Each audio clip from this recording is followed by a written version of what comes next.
Welcome back, everyone. I am Daniel of Earth. This is the third and final part of my Forest Well painting. For this portion of the painting, I will be using Titanium White, Mars Black, Hooker's Green, Primary Yellow, Burnt Sienna, and Burnt Umber.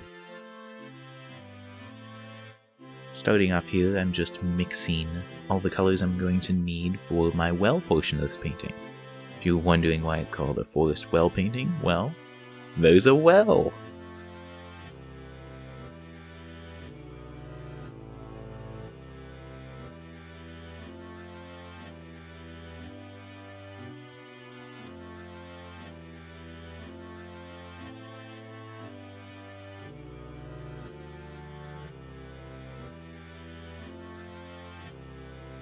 This first portion is a lot of just decision making here, me deciding where I want to put the well and how wide I want to make it, and just getting that base coat down.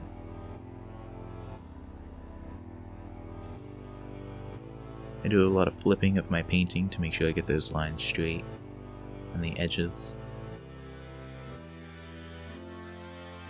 And it's also always good to flip your painting around sometimes and view it from a different angle. It helps you make sure that nothing looks too out of the ordinary.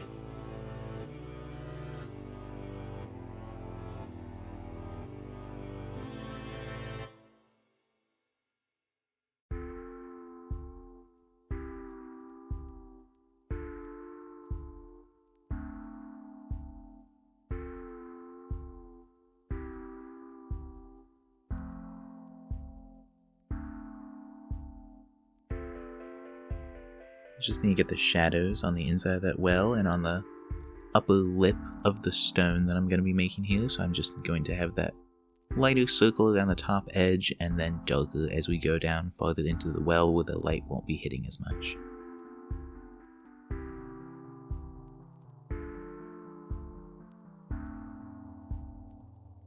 In my art classes in high school, one of the most important things I believe that my teacher in that class taught me was that we definitely want to make contrast in our paintings. We don't want all of the colors in our object to look too similar to each other, because if they do, then it all just sort of blends together, especially when you're farther away from the painting. We like having those fine details when we get up and close to the painting, but we still want it to be distinct when we're looking from farther away.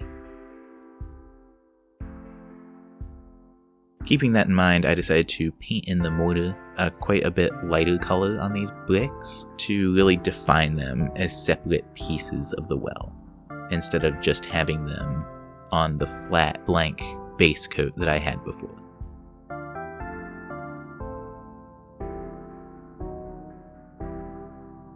I'm also going to be adding a little bit of a dry brush green onto some of those bricks to make them look a little bit overgrown, like the well's been in the woods for a while and has a little bit of moss and lichens growing up.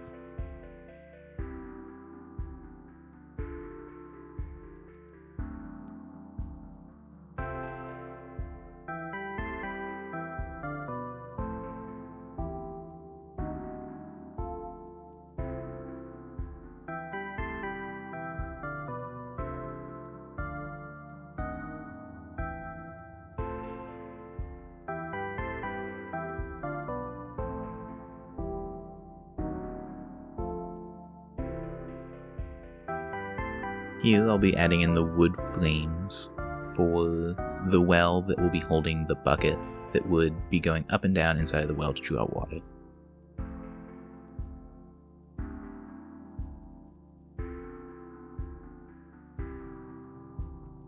And I'll also be using some of my darker and lighter browns that I've mixed to give the wood a bit more texture and look like it has some grain and that it's just not flat wood.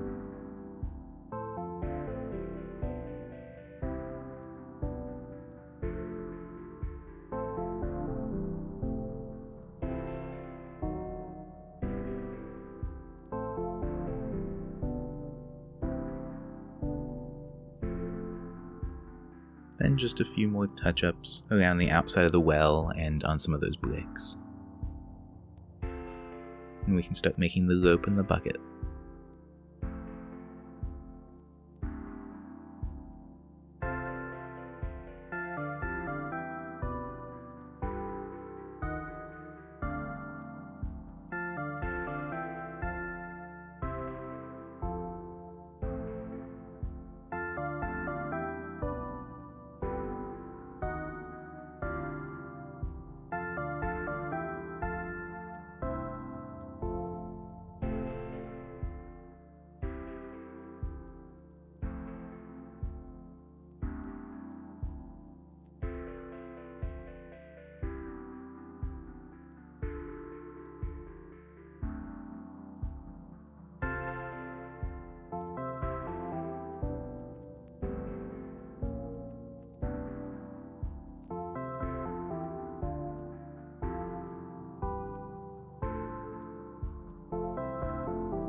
And then, of course, I'm going to add a little bit of shade on the bottom of that well to add a bit more shadow and a little bit of dirt. Because we don't want that well to be too pristine. We want it to be a little bit dirty and closer to the ground.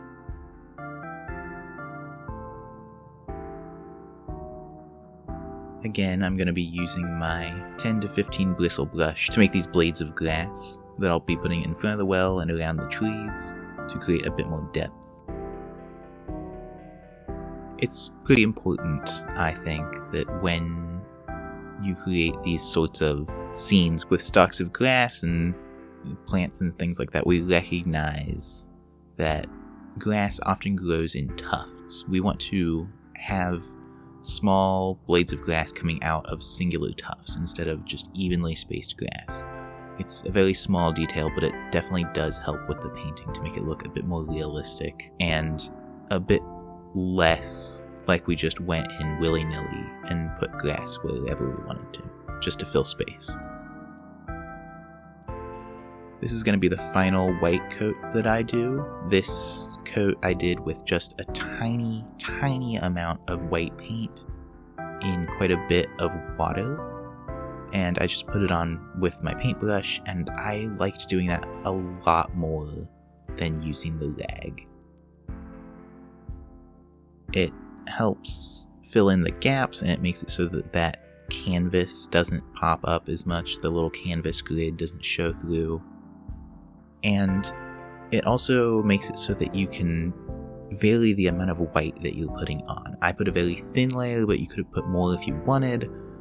I think I like that method a lot more than using the rag to put on the white.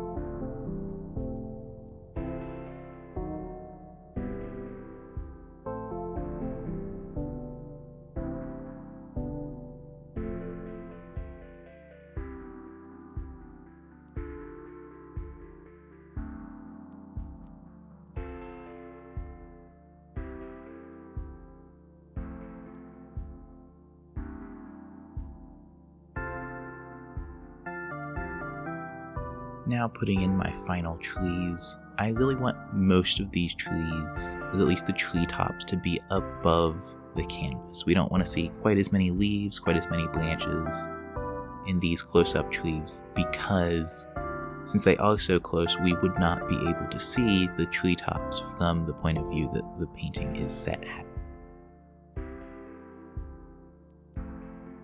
We also want these trees to be quite a bit wider than the ones behind them, and especially the ones in the very back.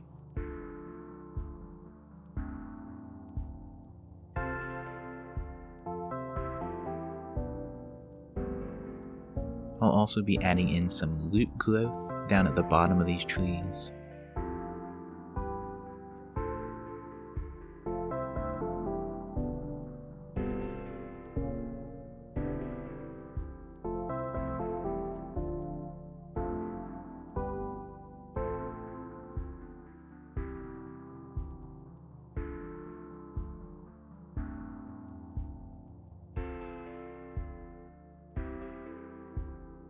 And of course, shading.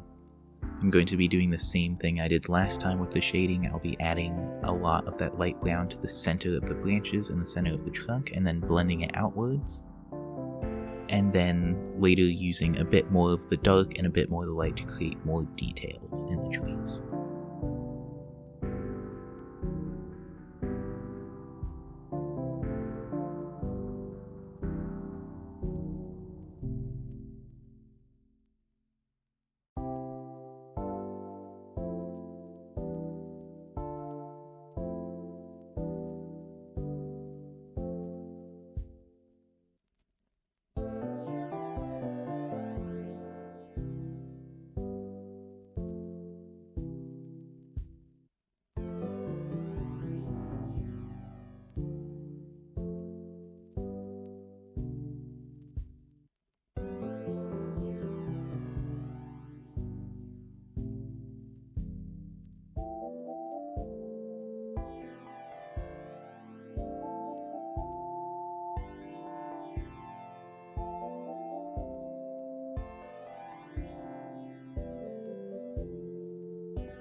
Now to put in that last final layer of trees, again I'm going to be doing the same method I used before, where I have the base coat using the dark and the medium tone greens, and then the highlights on the tops of the trees with that light green.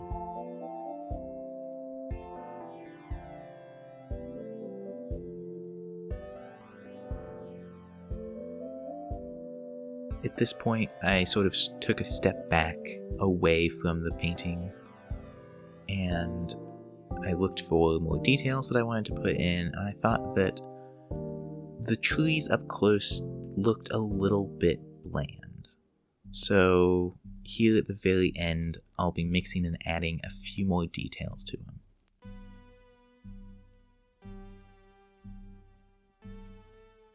Like I said before in the last video, I'm also going to be adding a few bushes in. This is the first of my, I believe I only put in 2 bushes, but I also want to get those highlights in on those bushes. I want to make them a bit darker than the tree leaves. So I've mixed a separate green that is quite a bit darker, and I'm just going to be adding a few highlights from that lighter green that I created.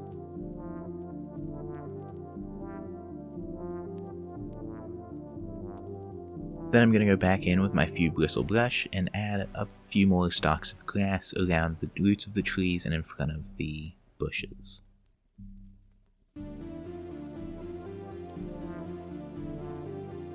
Here at the end, I'll just be using some titanium white, Mars black, prism violet, primary red, primary yellow, and hooker's green to make a few vines and flowers on some of these trees and bushes.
With some final touches, I'm just going to be adding in a few more tufts of grass and fixing up those roots on those trees a little bit.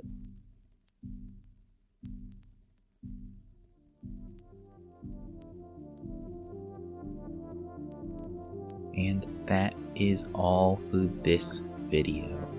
Thank you all so much for watching. Please subscribe to the channel if you haven't already, like the video if you enjoyed it, and if you want to see more content like this, I have a whole playlist over on my channel of these painting videos. Again, thank you all so much for watching, and I'll see you in the next one. Bye bye.